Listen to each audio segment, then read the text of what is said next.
Hey guys, and welcome back to Vlogmas.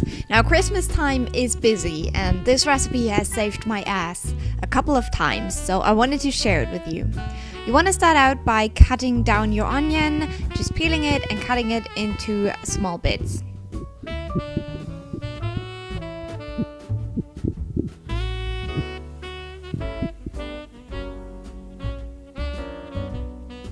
Then you want to put that into a very large pan. You want to cut down your tomatoes next and add that into the pan as well. Then you want to add your garlic as well as your pasta. And did you know that this whole is supposed to be one portion of spaghetti? But I always use more. Then you want to go ahead and add your water as well as some salt and some Italian herbs, and you can add fresh basil as well. I just didn't have any, unfortunately.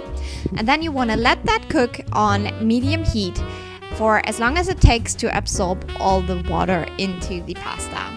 And then you're basically done. That is everything you have to do. It's so simple, so quick, and you don't have to worry about it.